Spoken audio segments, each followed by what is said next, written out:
Hello guys, आज का drama बहुत ही वर्थ वॉचिंग है, जो ना कि किसी किसी पिटी लव स्टोरी की तरह है, बल्कि एक फैमिली बेस्ड ड्रामा है। तो चलिए बिना देरी के ड्रामे को स्टार्ट करते हैं। ड्रामे की स्टार्टिंग में वैन अपनी सिस्टर को किडनैप कर लेती है। नियान उससे कहती है कि तुम क्या करना चाहती हो। वैन कहती है कि मैं तुम्हें मारना चाहती हूँ। मैं ही ओरिजिनली शैन फैमिली की बेटी थी और शैन फैमिली की लग्जरियस लाइफ और सब कुछ मेरा है, लेकिन जब से तुम शैन फैमिली में आई हो तब से तुमने मेरा आधा हक छीन लिया है। नियान उससे कहती है कि तुम्हें गलतफहमी हुई है। मैं तो सिर्फ अपने बायोलॉजिकल पेरेंट के पास आना चाहती थी। मेरा इरादा तुमसे उनका प्यार छीनने का नहीं था। वैन कहती है कि इससे फर्क नहीं पड़ता कि तुम क्या सोचती हो। जब तुम मर जाओगी तो मैं ही शैन फैमिली की एकमात्र बेटी रहूंगी। नियान कहती है कि तुम मुझे मार नहीं सकती, वरना मॉम और भाई तुम्हें नहीं छोड़ेंगे। वैन हंसने लगती है और कहती है क्या तुमने नोटिस नहीं किया है कि तुम 3 सालों से शैन फैमिली में रह रही हो। उन्होंने कभी तुम्हारी तरफ देखा भी नहीं है। उनके दिलों में सिर्फ मैं ही शैन फैमिली की इकलौती बेटी हूँ। अगर तुम मर भी जाओगी तब भी उन्हें सिर्फ मेरी परवाह होगी। नियान कहती है कि ऐसा नहीं हो सकता, मैं उनकी बायोलॉजिकल बेटी हूँ। वैन कहती है कि ठीक है, एक टेस्ट करते हैं। मैंने उन्हें यहाँ बुला लिया है, अब देखते हैं कि वो किसे बचाते हैं। जैसे ही शैन फैमिली वहाँ आती है तब वैन उनके सामने नाटक करने लगती है और कहती है कि नियान मुझे मारना चाहती है। वो कह रही है कि वही शैन फैमिली की बायोलॉजिकल बेटी है और मैं शैन फैमिली के लायक नहीं हूँ। तब नियान के डैड कहते हैं कि तुम्हारी हिम्मत कैसे हुई। नियान उनसे कहती है कि इसने मुझे बांध रखा है, आप इस पर विश्वास क्यों कर रहे हैं। उसके डैड कहते हैं कि तुम मुझे बेवकूफ बना रही हो, मेरी तुम्हारी जैसी बेटी कैसे हो सकती है। नियान का भाई कहता है कि यहाँ बहुत धुआं हो रहा है, जल्दी यहाँ से बाहर चलो। फिर वो लोग वैन को लेकर वहाँ से चले जाते हैं और नियान को वही अकेला छोड़ देते हैं। तभी वहाँ नियान को बचाने के लिए उसके अंकल आ जाते हैं। वो नियान से कहते हैं कि मैं तुम्हें बाहर ले जाऊंगा। तभी उन पर जलती हुई लकड़ी गिर जाती है। फिर हमें नियान का रीबॉर्न होते हुए दिखाते हैं। वो फिर से पास में वापस आ जाती है। तभी वो उसके डैड आ जाते हैं और उससे कहते हैं कि तुमने वैन के फेस पर थप्पड़ मारा है। नियान का भाई कहता है कि भले ही तुम वापस आ गई हो, पर वैन भी हमारी बहन है, उसे दूर भगाने की कोशिश मत करो। तभी उसका दूसरा भाई बोलता है कि जब से तुम घर पर आई हो तब से तुम वैन को बुली कर रही हो। क्या तुम्हारे अंकल ने तुम्हें यही सिखाया है। नियान सोचती है कि ये सब कुछ बिल्कुल पास्ट लाइफ की तरह है। मैंने सोचा था कि शैन फैमिली में वापस आकर मुझे खुशी मिलेगी, पर मैंने ये नहीं सोचा था कि वैन की वजह से मेरे पेरेंट्स और मेरे तीनों भाई मेरे साथ ऐसा बिहेव करेंगे। इनमें से किसी को भी अब मुझे एक्सप्लेनेशन देने की कोई जरूरत नहीं है। और सबसे कहती है कि हाँ मैंने ही ऐसा किया है, मैंने उसे मारा है तो क्या हुआ। उसके डैड कहते हैं तो लगता है तुम्हें सबक सिखाना होगा और वो उसे डंडे से मारने लगते हैं। तब नियान उनका डंडा पकड़ लेती है और कहती है कि जब से मैं शैन फैमिली में वापस आई हूँ, आपकी अडॉप्टेड डॉटर जो भी कहती है और करती है, क्या आपने कभी मुझसे पूछा है कि मेरे साथ क्या अन्याय हुआ है। आपने मुझ पर कभी विश्वास नहीं किया, फिर आप किस हक से मुझे सबक सिखाना चाहते हैं। मैं अपने अंकल को छोड़कर शैन फैमिली में वापस आई थी, पर अब मैं आपकी फैमिली के किसी भी मेंबर को नहीं चाहती। वैन उससे कहती है कि मैं जानती हूँ तुम नहीं चाहती कि मैं यहाँ पर रहूँ,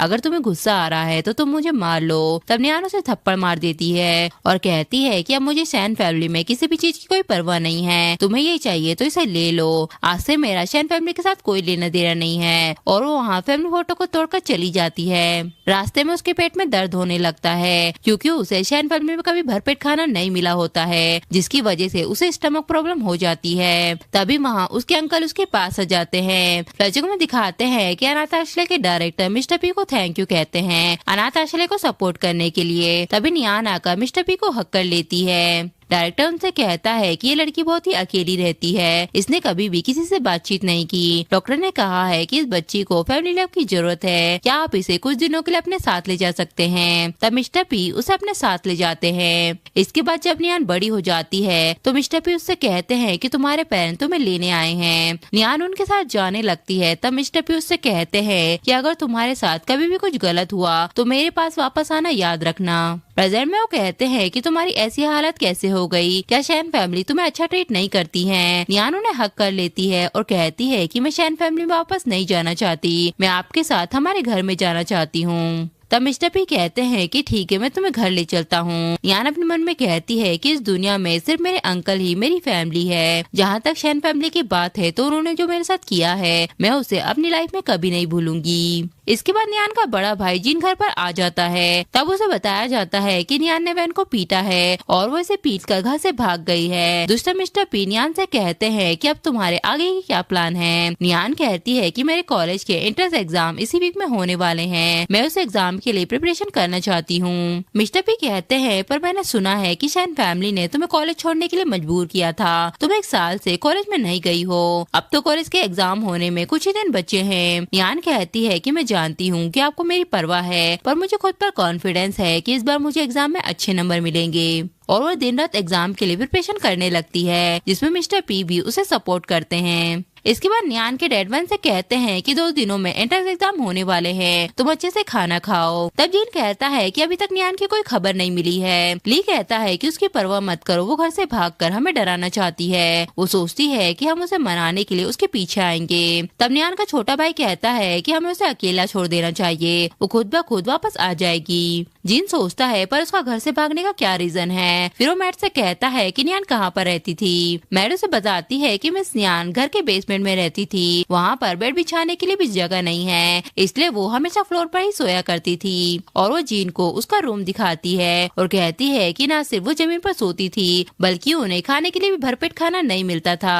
जीन कहता है कि ऐसा कैसे हो सकता है, हमारी फैमिली कितनी रिच है, फिर उसे खाना खाने के लिए खाना क्यों नहीं मिलता था। मैट कहती है कि आप सारा दिन काम में बिजी रहते हैं और अक्सर घर पर नहीं होते हैं, इसलिए आपको कुछ पता नहीं है, पर मैं मिस नियान के साथ 1 साल से रह रही हूँ, मुझे अच्छे से पता है कि उनकी सिचुएशन क्या थी। 1 साल पहले जब उनका बर्थडे था तब उनके अंकल ने उनके लिए केक भेजा था, जिसे पाकर वो बहुत खुश हो गई थी, लेकिन मुझे पता नहीं कि बाद में क्या हुआ जो उन्होंने इस केक को नहीं खाया और वो भूख से लगभग बेहोश होने वाली थी। प्रेजेंट में दिखाते हैं कि नियान केक को लेकर अपने भाई और डैड के पास जाती है और उनसे कहती है कि ये केक मेरे अंकल ने भिजवाया है, क्या आप इसे खाना चाहते हैं। जीन कहता है कि ये तो बहुत डर्टी लग रहा है, जल्दी से इसे यहाँ से हटा दो। नियान कहती है पर इसे मेरे अंकल ने बनाया है, ये डर्टी कैसे हो सकता है। उसके डैड कहते हैं कि तुम दूसरों के लिए क्यों बोल रही हो, और वो उसके हाथ से केक छीनकर डस्टबिन में फेंक देते हैं और उससे कहते हैं कि अपने गरीब रिश्तेदारों से अब दूर रहो। प्रेजेंट में जीन मैट से कहता है पर बाद में मैंने उसे केक खाने के लिए दिया था।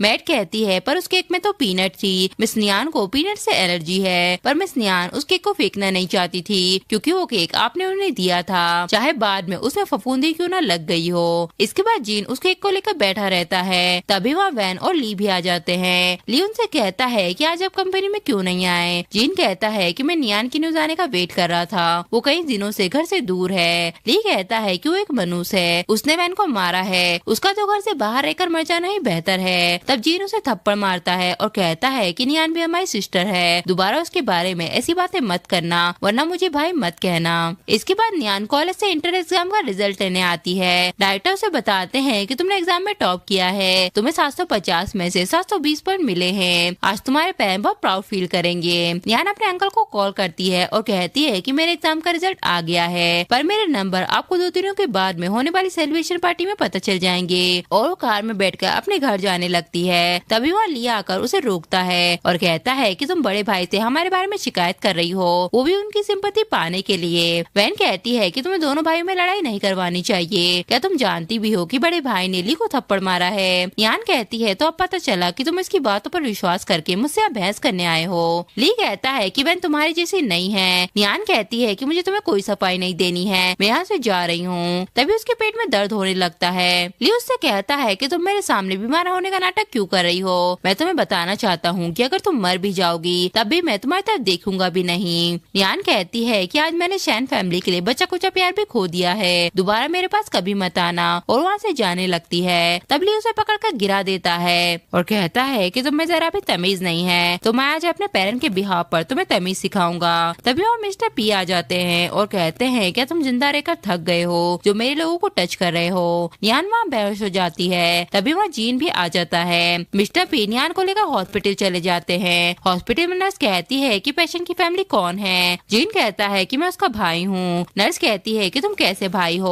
वो इतनी यंग है फिर भी उसे स्टमक प्रॉब्लम हो गई है, क्या तुमने उसे ठीक से खाने के लिए खाना भी नहीं दिया। गया। तभी दूसरी नर्स कहती है कि पेशेंट ने कहा है कि उसकी फैमिली सिर्फ उसके अंकल है और वो मिस्टर पी से डॉक्यूमेंट पर साइन करने के लिए कहती है। इसके बाद न्यान अपने वार्ड से बाहर निकलती है और अपने अंकल से कहती है कि कितनी देरी हो गई है, क्या आपने अभी तक डिनर नहीं किया है। जिनको पुराने मोमेंट याद आने लगते हैं जब न्यान उसे ब्रेकफास्ट लाकर देती है और कहती है कि अभी तक आपने ब्रेकफास्ट नहीं किया है। तब जीन उसे इग्नोर करके चला जाता है। प्रेजेंट में न्यान से कहता है कि तुम्हारी तबीयत ठीक नहीं है, तुम मेरे साथ घर पर चलो। न्यान कहती है कि मैं 3 सालों से शैन फैमिली में रह रही हूँ, ये आपकी वजह से हुआ है। अब आप दिखावा कर रहे हैं ताकि मैं आपको खुश करती रहूं। जब भी मैं आपकी फैमिली में सैड होती थी तो मुझे कारवास में डाल दिया जाता था और नीला होने के लिए फोर्स किया जाता था। आप लोगों के पाखंड को देखकर मैं थक चुकी हूँ। जिन उससे कहता है कि ऐसा नहीं है। तब मिस्टर पी उसे धक्का दे देते हैं और कहते हैं कि ये तुम्हारी शैन फैमिली का 3 साल का लिविंग एक्सपेंस है जो तुम लोगों ने न्यान पर खर्च किया है। अब मैं तुम्हें इसे वापस दे रहा हूँ। जिन न्यान से कहता है क्या तुम मुझे अपना भाई नहीं मानती? देखो मैं तुम्हारे लिए तुम्हारा फेवरेट केक लेकर आया हूँ। मुझे पता है कि तुम्हें पीनट से एलर्जी है। न्यान उनसे कहती है कि आइसक्रीम केक है जो कि वैन को पसंद है और अब मैं स्टमक प्रॉब्लम की वजह से हॉस्पिटल में खड़ी हुई हूँ। आपको क्या लगता है कि मैं इसे खाऊंगी? इसलिए प्लीज यहाँ से चले जाइए, मैं आपको नहीं देखना चाहती। और उस केक को फेंक कर गिरा देती है। इसके बाद जीन अपनी फैमिली में वापस आ जाता है। उसके डैड कहते हैं तो तुम न्यान को लेकर आ गए हो, पहले उससे वैन से माफी मांगने के लिए कहो वरना मैं उसे घर में नहीं आने दूंगा।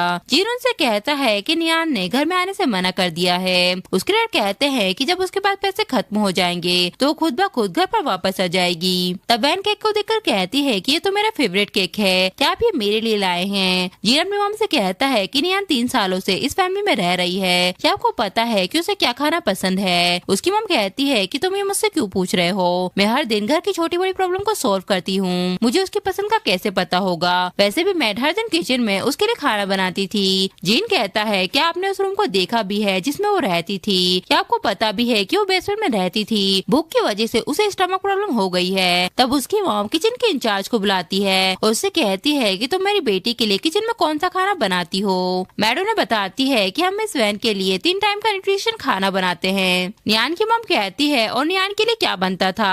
तब मैट कहती है कि न्यान कौन है, हम तो सिर्फ मिस वैन के बारे में जानते हैं, हमने तो मिस न्यान का नाम भी नहीं सुना। तब न्यान के डैड अपनी वाइफ पर गुस्सा करने लगते हैं। उनकी वाइफ कहती है कि वो खुद के लिए खाना क्यों नहीं बनाती थी। तब दूसरी मैट कहती है पर मिस न्यान को किचन में जाना अलाउ नहीं था, इसलिए वो किचन से दूर रहती थी। जिन कहता है कि मैंने पता लगाया है कि इन सालों में न्यान कॉलेज के कैफेटेरिया से खाना खाती थी। उसकी मम कहती है कि हम उसे पैसे देते थे इसलिए वो कॉलेज से खाना खाती थी। मुझे पता है कि उसने बुरी हैबिट गांव से ही सीखी होगी। जिन कहता है कि वो खुद के पैसों से खाना खाती थी जो वो पढ़ाई के साथ वर्क करके कमाती थी। बाद में मॉम ने उसका कॉलेज जाना भी बंद करवा दिया जिससे उसके पास चंद पैसे आना भी बंद हो गए। उसकी मॉम कहती है कि हम उसके फैमिली मेंबर थे, वो हमसे कह सकती थी या तो वो फाइनेंस डिपार्टमेंट से पैसे ले सकती थी, कोई उसे नहीं रोकता।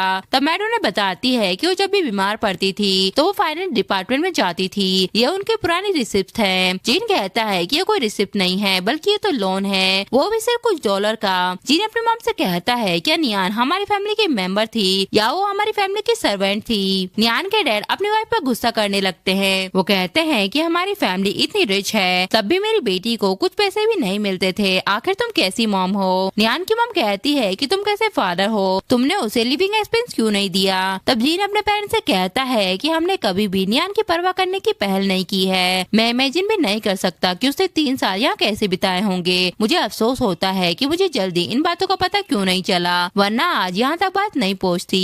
तब उसके डैड कहते हैं कि बातें करना बंद करो और नियान को वापस घर पर लेकर आओ। जिन नियान को लेने जाने लगता है तभी वैन उसे रोक देती है और कहती है कि आप उसे ढूंढने कभी भी जा सकते हैं, लेकिन आज दोपहर को मेरे कॉलेज में सेलिब्रेशन पार्टी है, वहाँ पर सभी फैमिली मेंबर को बुलाया गया है, मैं चाहती हूँ कि आप उसे अटेंड करें। जिन कहता है कि ठीक है, मैं तुम्हारी सेलिब्रेशन पार्टी अटेंड करने के बाद नियान को घर वापस लेने चला जाऊंगा। इसके बाद वो लोग कॉलेज की सेलिब्रेशन पार्टी में आ जाते हैं जिसमें वैन को 690 पॉइंट मिले होते हैं। वो कहती है कि इस बार फर्स्ट प्राइज मुझे ही मिलेगा।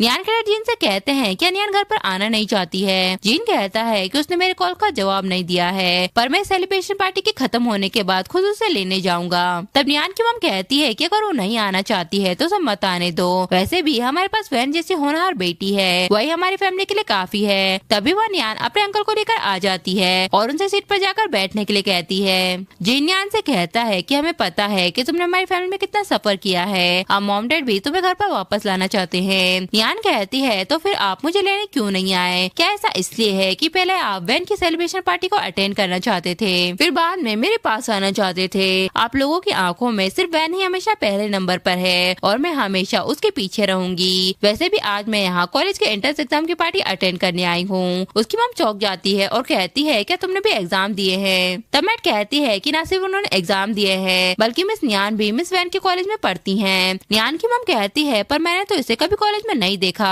मैट कहती है क्योंकि आप सिर्फ मिस वैन की पेरेंट मीटिंग अटेंड करती थी।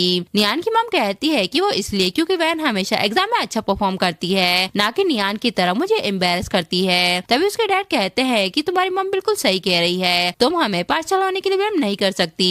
नियान कहती है तो आप लोगों को ये लगता है कि वैन के ग्रेड मुझसे अच्छे हैं तभी वहाँ हो सबको स्टेज पर बुलाने लगता है। नियान की मम कहती है कि अब तुम खुद ही देख लेना कि वैन और तुम्हारे ग्रेड में कितना बड़ा गैप होगा। इसके बाद सेलिब्रेशन पार्टी में होस्ट गलती से वैन का नाम अनाउंस कर देता है और कहता है कि इस साल एग्जाम में सबसे ज्यादा पॉइंट मिस वैन को मिले हैं। तभी स्टेज पर आकर नियान के पेरेंट्स वैन की भर भर कर तारीफें करने लगते हैं। वो सबको बताते हैं कि मेरी बेटी ने 690 पॉइंट लेकर पूरे शहर में टॉप किया है। मैं इस कॉलेज को एक लाइब्रेरी डोनेट करना चाहता हूँ। तब होस्ट उनसे कहता है कि आपने अभी क्या कहा कि आपकी बेटी को 690 पॉइंट मिले हैं और वो डायरेक्टर से स्क्रीन पर रिजल्ट लगाने के लिए कहते हैं जिसमें सबसे फर्स्ट नंबर पर नियान का नाम लिखा होता है। प्रिंसिपल डायरेक्टर से कहते हैं कि ये सब क्या हो रहा है। डायरेक्टर कहता है कि शायद नियान और शायद वैन के सरनेम बिल्कुल एक जैसे हैं और दोनों के पेरेंट की इन्फॉर्मेशन भी सेम है जिसकी वजह से गलती हो गई। तब प्रिंसिपल नियान का नाम अनाउंस करता है और नियान को स्टेज पर आने के लिए कहता है। नियान स्टेज पर आ जाती है तब उसकी मॉम कहती है कि तुम्हारे स्कोर तो हमेशा से बहुत ही बेकार आते थे, फिर इस बार तुम्हें इतने अच्छे मार्क्स कैसे मिले? क्या तुमने धोखा दिया है या फिर चीटिंग की है? नियान उन्हें बताती है कि जब एक बार मैं घर पर टेस्ट का रिजल्ट लेकर आई थी तब आपको डर लग रहा था कि वैन खुद को कमतर समझेगी, इसलिए आपने मेरा टेस्ट फाड़ दिया था और मुझसे ये भी कहा था कि ज्यादा प्राउड मत हो। फ्लैशबैक में दिखाते हैं कि नियान अपनी मॉम के पास टेस्ट रिजल्ट लेकर आती है और कहती है कि मुझे टेस्ट में फुल मार्क्स मिले हैं। ये सुनकर वैन चिढ़ जाती है। उसकी मॉम कहती है कि तुम वैन की खराब परफॉर्मेंस का मजाक उड़ा रही हो और उसका टेस्ट रिजल्ट फाड़ देती है। प्रेजेंट में नियान कहती है कि आपने मुझसे कहा था कि ज्यादा घमंड मत करो और शांत रहो, इसलिए मैंने आपकी विश को पूरा किया और इसीलिए हमेशा से अपना असली रूप आपसे छुपा कर रखा। नियान के डैड कहते हैं कि बस करो, नियान भी हमारी बेटी है, उसे भी हमारी शैन फैमिली के जीनियस होने के जीन्स विरासत में मिले हैं। नियान सबसे कहती है कि मैं अपनी फैमिली में सिर्फ एक ही पर्सन को थैंक यू कहना चाहती हूँ। उनके प्यार और सपोर्ट के बिना आज मैं यहाँ नहीं होती और वो स्टेज पर अपने अंकल को बुलाती है। उसके अंकल स्टेज पर आकर कहते हैं कि मुझे परवाह नहीं है कि नियान को कितने भी पॉइंट्स मिले हों, मैं चाहता हूँ कि वो अपनी लाइफ में हमेशा खुश रहे। फिर वो नियान को लेकर घर जाने लगते हैं। तब नियान के डैड कहते हैं कि हम तुम्हारे बायोलॉजिकल पेरेंट हैं, सबसे पहले तुम्हें हमें थैंक यू कहना चाहिए, तुम किसी अजनबी को थैंक यू कैसे कह सकती हो? नियान कहती है कि मैं तो आपके बारे में भूल ही गई थी, अच्छा हुआ कि आपने मुझे याद दिला दिया। मैं सबको एक बात बताना चाहती हूँ और सबसे कहती है कि आज मैं अनाउंस करना चाहती हूँ कि मैं शैन फैमिली की बेटी हुआ करती थी जो 3 साल की उम्र में खो गई थी और 15 साल की उम्र में उन्हें वापस मिल गई। इन 3 सालों के एब्सेंस में मैं कभी भी शैन फैमिली में फिट नहीं हो सकी क्योंकि उनकी पहले से ही एक अच्छी समझदार अडॉप्टेड बेटी थी। उन्हें हमेशा मेरी प्रेजेंस से बहुत प्रॉब्लम होती थी, इसलिए मैंने डिसाइड कर लिया है कि अब मैं उनसे अपने सारे रिश्ते तोड़ दूंगी। जीन कहता है कि हम जानते हैं कि तुम्हें हमसे शिकायतें हैं पर अब हम तुम्हें वापस लाना चाहते हैं, फिर तुम ऐसा क्यों कर रही हो? यान कहती है कि ये मेरा डिसीजन है, इससे तुम्हारा कोई लेना देना नहीं है। जीन कहता है पर हमारा तुमसे ब्लड रिलेशन है, क्या तुम सच में ऐसे आदमी के साथ रहना चाहती हो जिसका तुमसे कोई रिश्ता नहीं है? न्यान के डैड कहते हैं कि तुम एक स्ट्रेंजर के लिए हमसे रिश्ता तोड़ना चाहती हो। तब मिस्टर पी उनसे कहते हैं कि आपको पता भी है कि न्यान के बचपन के दांत कब टूटे थे और उसने स्कूल जाना कब शुरू किया था, उसकी उम्र उस वक्त कितनी थी, क्या आपको पता भी है कि उसने स्कूल में कितने अवार्ड जीते हैं और वो कितनी बार बीमार पड़ी है। भले ही न्यान और मेरा कोई ब्लड रिलेशनशिप नहीं है पर मैं वादा करता हूँ कि मैं इस लाइफ में उसके साथ हमेशा अच्छा बिहेव करूंगा। इसके बाद जिंडी को लेकर न्यान के घर पर आ जाता है और न्यान से कहता है कि आज मैं तुम्हारा फेवरेट पाइनएप्पल केक लेकर आया हूँ। न्यान कहती है कि दिखावा करना बंद करिए, अब मैं वो भूखी शैन्यान नहीं हूँ। क्या आपने वो कहावत नहीं सुनी है कि देर से किया गया प्यार घास से भी सस्ता होता है, इसलिए अपना नकलीपन लेकर यहाँ से चले जाइए। ली उससे कहता है कि भूलो मत कि तुम्हारा सरनेम भी शैन है। न्यान कहती है कि मैंने अपना सरनेम बदल लिया है, अब से मेरा सरनेम पी है। उसके जाने के बाद जीन के पेट में दर्द होने लगता है। ली अपने भाई से कहता है कि आपने दिन भर से कुछ खाया नहीं है। नियान को आपकी कोई परवाह नहीं है। तभी जीन वहाँ बेहोश होकर गिर जाता है। डॉक्टर ली से कहते हैं कि तुम्हारा भाई बिल्कुल ठीक है, कुछ ना खाने की वजह से वो बेहोश हो गया था। ये सुनकर ली नियान के पास आ जाता है और कहता है कि तुमने मेरे बड़े भाई को बेहोश कर दिया है। वो अब हॉस्पिटल में एडमिट है और तुम यहाँ शॉपिंग कर रही हो। नियान कहती है कि उनके हॉस्पिटलाइज होने का मुझसे क्या लेना देना है। ली कहता है कि तुम्हारी हिम्मत कैसे हुई मेरे बड़े भाई का नाम लेने की, चुपचाप मेरे साथ चलकर मेरे बड़े भाई से माफी मांगो। नियान कहती है कि मैं माफी नहीं मांगूंगी। तब ली अपने गार्ड से कहता है कि इसे पकड़कर यहाँ से ले चलो। फिर वो नियान को लेकर हॉस्पिटल में आ जाता है और कहता है कि मेरे बड़े भाई से माफी मांगो वरना मैं तुम्हें सबक सिखाऊंगा। नियान कहती है कि अब मैंने तुम्हारी शैन फैमिली से सारे रिश्ते तोड़ दिए हैं, तुम्हें मुझे डिसिप्लिन सिखाने का कोई हक नहीं है। तब ली उसे थप्पड़ मारने जा रहा होता है। तभी वो मिस्टर पी आ जाते हैं और जीन से कहते हैं कि मैंने तुमसे कहा था कि अगर तुम्हारी फैमिली ने नियान को हर्ट किया तो मैं पीछे नहीं हटूंगा, और वो नियान को लेकर वहाँ से चले जाते हैं। लीजिन से कहता है कि मैं कितनी मुश्किल से उसे पकड़कर यहाँ लाया था और आपने उसे इतनी आसानी से जाने क्यों दिया। तब जीन उसे थप्पड़ मारता है और कहता है कि वो भी हमारी सिस्टर है, तुम उसे इसे पकड़कर यहाँ क्यों ले आए। लियोन से कहता है कि आपको क्या हो गया है, आखिर उसने आपको कौन सी मेडिसिन पिलाई है जो आप उसके लिए बोल रहे हैं। जीन कहता है क्या तुम्हें पता भी है कि 3 सालों तक नियान हमारे बेसमेंट में रहती थी, हमारे पेरेंट ने उसे इग्नोर कर दिया और ना ही उसे कभी पॉकेट मनी दी, उसे ठीक से खाना भी नहीं मिला। ली कहता है कि इसमें हमारी गलती नहीं है, जब वो हमें बताएगी ही नहीं तो हमें कैसे पता चलेगा। जीन कहता है कि उसने हमें इसलिए नहीं बताया क्योंकि वो हमें परेशान नहीं करना चाहती थी, पर वैन का क्या, उसे हमारी फैमिली का प्यार बहुत आसानी से मिल जाता था, पर नियान के साथ अन्याय हुआ है। ली कहता है कि आप वैन को ब्लेम कर रहे हैं, इसमें उसकी क्या गलती है। जीन कहता है कि मैं किसी को भी ब्लेम नहीं कर रहा हूँ, मैं बस खुद को ब्लेम कर रहा हूँ, इन सब बातों का मुझे जल्दी पता क्यों नहीं चला। फिर वो उसे नियान का पुराना फोन दे देता है और कहता है कि इसे नियान तब यूज करती थी जब वो हमारी फैमिली में रहती थी, तुम उसे इसे वापस दे दो और उससे माफी मांग लो। उस फोन को लेकर हॉस्पिटल के डस्टबिन में फेंक देता है। इसके बाद हॉस्पिटल का डीन ली को अपने पास बुलाता है और कहता है कि तुमने कई सालों से हॉस्पिटल में बहुत अच्छी परफॉर्मेंस दी है, इसलिए हम तुम्हें मेडल देना चाहते हैं। ली कहता है कि इन सालों में जब भी मुझे कोई डिफिकल्ट केस मिला है तो मैं अपने मास्टर से उस बारे में एडवाइस लेता था, अगर वो नहीं होते तो मैं कभी भी इतनी हाई लेवल की अचीवमेंट हासिल नहीं कर पाता।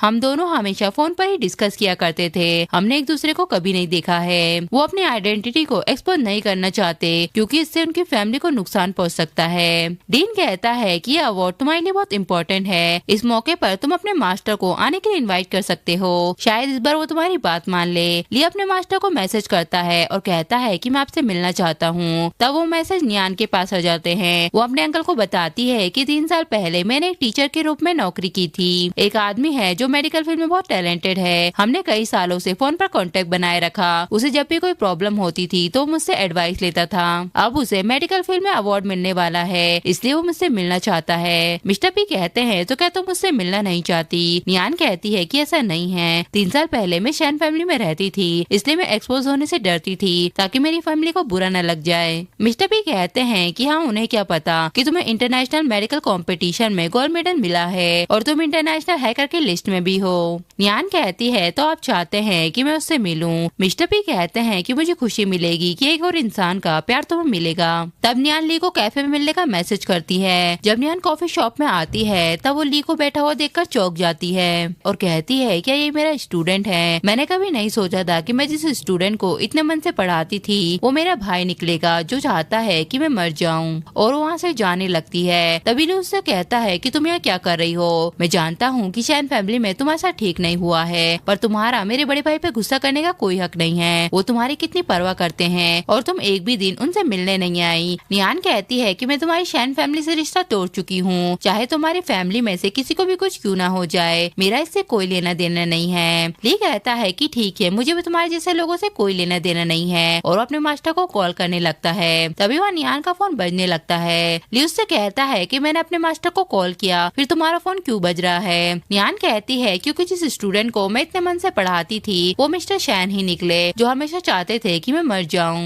ली कहता है कि ये नहीं हो सकता, तुम मुझसे झूठ बोल रही हो। नियान कहती है कि अब मैं तुमसे अपने टीचर और स्टूडेंट होने के रिश्ते को तोड़ती हूँ और वो वहाँ से चली जाती है। तब ली हॉस्पिटल में आ जाता है और डस्टबिन में से कियान के पुराने फोन को ढूंढने लगता है। वो मैट से कहता है कि तुमने कचरा कहाँ फेंका है। तब मैट उसे बताती है कि हमने नीचे वाले बड़े डस्टबिन में सारा कचरा फेंक दिया है। ली नीचे आ जाता है और डस्टबिन में से नियान का फोन निकाल लेता है और कहता है कि अगर इसमें वो 3 साल पुरानी मास्टर और मेरी चैट होगी तो ये साबित हो जाएगा कि सच में नियान ही मेरी मास्टर थी। जब वो चैट को खोलता है तो उसमें नियान और उसकी कन्वर्सेशन होती है जिसमें नियान ली से कहती है कि मुझे टीचर मत कहो, मैं सिर्फ 18 साल की हूँ। तभी ली उससे कहता है कि टीचर का उम्र से कोई लेना देना नहीं होता क्योंकि आपने मुझे कला सिखाई है, इसलिए मुझे आपको मास्टर कहना चाहिए। फिर वो उसे बताती है कि मैं अपने भाइयों के साथ पिकनिक पर जा रही हूँ। लचकमैन दिखाते हैं कि जब नियान पिकनिक पर जा रही होती है तभी सारी कार फुल हो जाती है। तब वो ली के पास आ जाती है और उससे कहती है कि सब कार फुल हो गई है, अब मैं कहाँ पर बैठूं।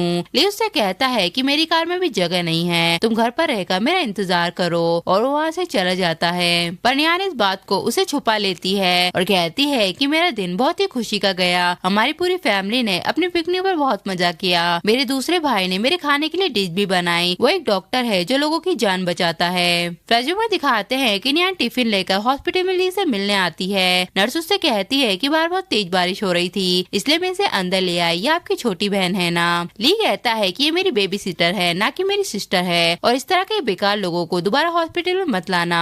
प्रेजेंट में ली को ये सब पढ़कर रिग्रेट महसूस हो रहा होता है। फिर वो अपने बड़े भाई के पास आ जाता है और उनसे कहता है कि आपको पता है कि जिस मास्टर की मैं इतनी रिस्पेक्ट करता था वो नियान ही है, वो इतने लंबे समय से मेरे साथ रह रही थी और मुझे पता भी नहीं था कि उसमें मेडिसिन का इतना टैलेंट है, पर अब मैंने सब कुछ बर्बाद कर दिया है। जीन कहता है कि जब नियान पहली बार घर में आई थी तब वो हमेशा हमारी केयर करती थी पर हमने हमेशा उसे इग्नोर किया है। तभी माँ शाओ आ जाता है और अपने भाइयों से कहता है कि आप दोनों 2 दिनों से काम पर नहीं गए हैं, वो भी सिर्फ उस नियान को खुश करने के लिए। आखिर उसने आप दोनों को कौन सी मेडिसिन पिलाई है जो आप दोनों की ऐसी हालत हो गई है। जीन कहता है कि तुम भी बस नियान के फोन को देखो फिर तुम्हें पता चल जाएगा। मैं तुम्हें एडवाइस देता हूँ कि फ्यूचर में नियान को बुली मत करना वरना तुम्हारा भी हाल मेरे और तुम्हारे भाई जैसा होगा। शाओ कहता है कि मैं उसका फोन नहीं देखूंगा, उसने फिर से इसमें कोई नाटक किया होगा। जीन कहता है कि इसे देखना न देखना तुम पर डिपेंड करता है, मैं होप करता हूँ कि बाद में तुम्हें कोई पछतावा नहीं होगा। शाओ कहता है कि मैं आपकी और भाई की तरह नहीं हूँ, मुझे कोई पछतावा नहीं होगा। इसके बाद एक कॉकटेल पार्टी होती है जिसमें नियान भी अपने अंकल के साथ आई होती है, जहाँ वो पियानो पर एक सॉन्ग को प्ले करने लगती है जिसे सुनकर शाओ चौंक जाता है। वो नियान से कहता है कि तुम ये गाना कैसे जानती हो।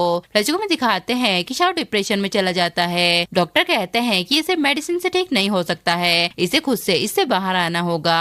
इसके बाद जब घर में शाओ को म्यूजिक सुनाई देती है वो वैन से कहता है कि मैंने अभी अभी एक गाना सुना है, उसे किसने प्ले किया है। वैन कहती है कि ऑफ कोर्स इसे मैंने प्ले किया था, मैंने स्पेशली इसे आपके लिए बनाया है। तब शाओ उसे हक कर लेता है। प्रेजेंट में वो नियान से कहता है कि तुमने वैन के सॉन्ग को चुराया है, ये सॉन्ग वैन ने स्पेशली मेरे लिए कंपोज किया था। नियान कहती है तो ठीक है, अगर ये सॉन्ग वैन का है तो वो इसे प्ले करके क्यों नहीं दिखाती। तब वैन सॉन्ग को प्ले करने लगती है। शाओ से कहता है कि ये म्यूजिक पास से बिल्कुल अलग है। नियान उससे कहती है क्योंकि ये सॉन्ग इसने लिखा ही नहीं है, ये सॉन्ग मेरा है। वैन शाओ से कहती है कि मैं तुम्हारी सिचुएशन को लेकर बहुत टेंशन में आ गई थी, मुझे डर था कि इससे तुम्हारी तबीयत और भी बिगड़ जाएगी, इसलिए मैंने तुमसे झूठ कहा था। शाओ चौंक जाता है और अपने भाइयों के पास आ जाता है और वो उनसे नियान का पुराना फोन मांगने लगता है। जीन उसे फोन निकाल कर दे देता है। तब शाओ फोन को चेक करने लगता है, तब उसे पता चल जाता है कि वो सॉन्ग सच में नियान का ही था। वो अपने भाई से कहता है कि मुझसे गलती हो गई है, वो नियान ही थी जिसने मुझे जीने की उम्मीद दी थी पर मैं उसे बार बार हट करता रहता था। फ्लैशबैक में दिखाते हैं कि नियान कंपनी में आ जाती है और गार्ड से कहती है कि आपकी कंपनी में से किसी ने ऑनलाइन गलत स्टेटमेंट दी है जिससे मेरे भाई का नाम खराब हो गया है। तब गार्ड उससे कहता है कि हमारी कंपनी में कोई भी ऐसे नहीं आ सकता है और उसे निकालने लगता है। तभी उसे कंपनी में वो लड़की दिख जाती है। वो उससे कहती है कि मैं शाओ की फैन हूँ, तुम्हारी पोस्ट की वजह से वो डिप्रेशन में आ गया है। तब वो लड़की उसे इग्नोर करके जाने लगती है। नियान उससे कहती है कि मैं सच कह रही हूँ, तुम ऑनलाइन एक्सप्लेन करो कि मेरे भाई का उस मैटर से कोई लेना देना नहीं था। फिर वो लड़की इस बारे में सोचती है और ऑनलाइन आकर अपना स्टेटमेंट देती है कि मैंने शाओ के बारे में जो कुछ भी कहा है वो मेरी पर्सनल राय है, मेरे पास इस बात की कोई एविडेंस नहीं है। सुबह शाओ न्यूज को देखकर खुश हो जाता है और कहता है कि जिस लड़की ने मेरे बारे में अफवाहें फैलाई थी उसे सब कुछ क्लेरिफाई कर दिया है। प्रेजेंट में शाओ कहता है तो अब पता चला कि नियान ने पर्दे के पीछे पीछे मेरे लिए कितना कुछ किया है। दूसरी तरफ वैन को कॉल आता है कि तुमने अभी तक हमारे 20 मिलियन नहीं चुकाए हैं। अगर तुमने पैसे नहीं दिए तो मैं तुम्हारे अडॉप्टेड पेरेंट को बता दूंगा कि तुम बाहर जुआ खेलती हो।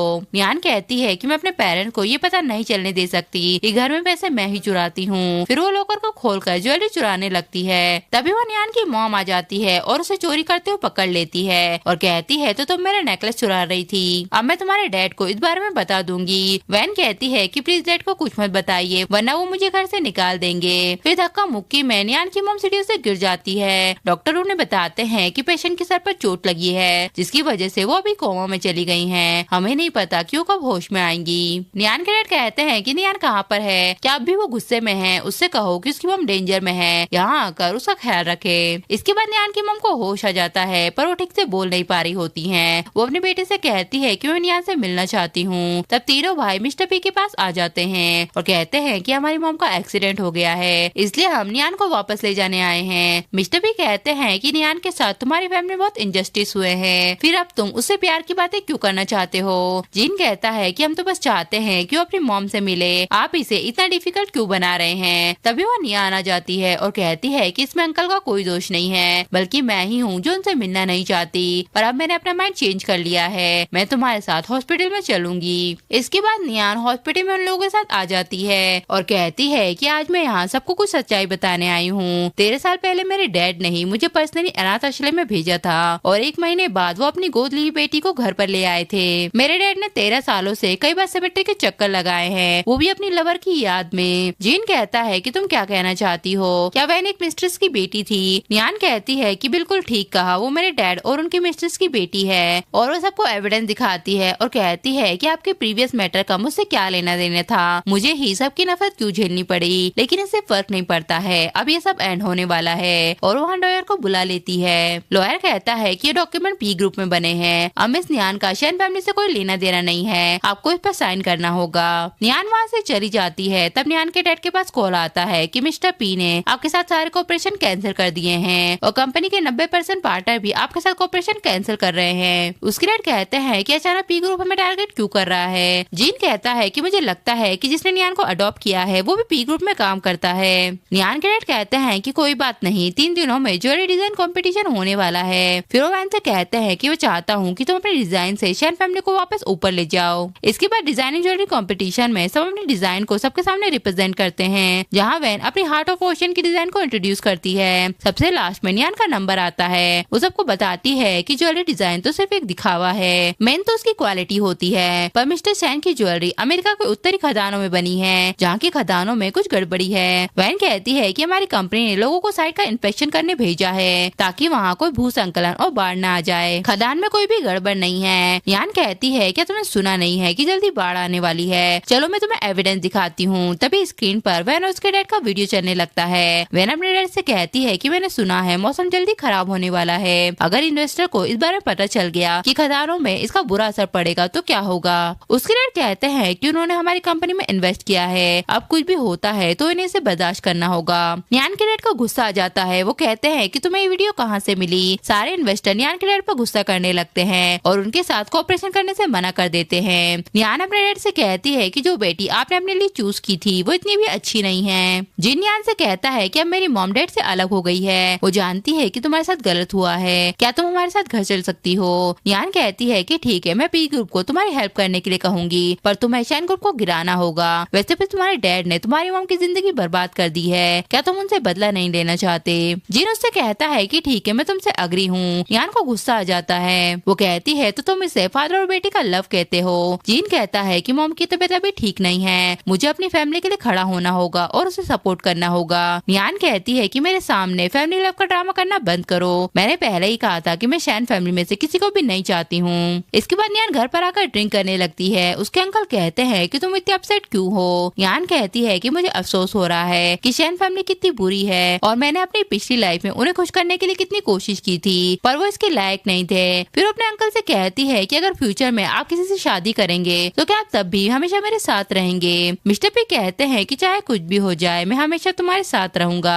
तब नियान उन्हें नशे में किस कर लेती है। इसके बाद जब नियान की बर्थडे पार्टी होती है तब होस्ट उसमें पी ग्रुप के प्रेसिडेंट और पी ग्रुप की डॉटर को स्टेज पर बुलाता है। ये देखकर नियान के डैड और उसके तीनों भाई चौंक जाते हैं। फिर नियान न्यान अपने अंकल से वॉशरूम का कहकर जाने लगती है। तभी वैन उसे किडनैप कर लेती है। उसी वो पार्टी के हॉल में वैन और न्यान का वीडियो चलने लगता है। मिस्टर पी अपने गार्ड से कहते हैं कि जल्दी से न्यान की लोकेशन पता करो। न्यान भी चाकू से वैन पर अटैक करने लगती है और कहती है कि मैं जानती थी कि तुम मेरे साथ ऐसा ही करोगी, इसलिए मैंने भी तुम्हारे साथ किडनैप होने का नाटक किया। तुमने मुझे सिखाया है कि बेशर्मी क्या होती है। मेरे नेकलेस में एक कैमरा लगा हुआ है, जो कुछ भी तुम करोगी वो सबको लाइव दिखेगा। तभी वह मिस्टर पी आकर वैन को पकड़ लेते हैं और अपने गार्ड से कहते हैं कि इस लड़की को पुलिस के हवाले कर दो। वैन अपने तीनों भाइयों से उसे बचाने के लिए कहती है, पर वो लोग उसे इग्नोर कर देते हैं। इसके बाद न्यान के डैड हॉस्पिटल में एडमिट होते हैं। तभी जी न्यान का बर्थडे का वीडियो चला देता है। न्यान अपने मॉम डैड से कहती है कि मैं अपने बचपन को बहुत याद करती हूँ। उस वक्त मैं अक्सर अपने डैड के कंधों पर बैठी रहती थी। जब भी मैं बीमार पड़ती थी तो मेरे डैड मेरा ख्याल रखते थे और मेरी मॉम मेरे लिए डिलीशियस खाना बनाती थी। मुझे याद है कि मैं बचपन में प्यार भरी दुनिया में रहती थी, पर अब मुझे समझ नहीं आता है कि मेरे मॉम डैड मुझे लाइक क्यों नहीं करते हैं। मेरे वो मॉम डैड कहाँ हैं जो मुझे प्यार करते थे और मेरा ख्याल रखते थे। मैं सचमुच अपने बचपन में वापस जाना चाहती हूँ। उसके डैड उस वीडियो को देखकर सदमे में आ जाते हैं, जिससे उनकी डेथ हो जाती है। दूसरा न्यान अपने अंकल से कहती है कि मेरे बर्थडे का प्रेजेंट कहाँ है जो आपने मुझे देने का प्रॉमिस किया था। मिस्टर पी कहते हैं, क्या तुम्हें याद है कि जब तुम नशे में थी तब तुमने मेरे साथ क्या किया था? अगर तुम वैसा दोबारा करोगी तो मैं तुम्हें बता दूंगा। तब न्यान उन्हें किस कर लेती है और कहती है कि अब मेरा बर्थडे गिफ्ट कहाँ है। तब मिस्टर पी उसे किस करते हुए रिंग पहना देते हैं और कहते हैं कि ये तुम्हारा बर्थडे प्रेजेंट है। और इसी के साथ ये ड्रामा यही खत्म हो जाता है।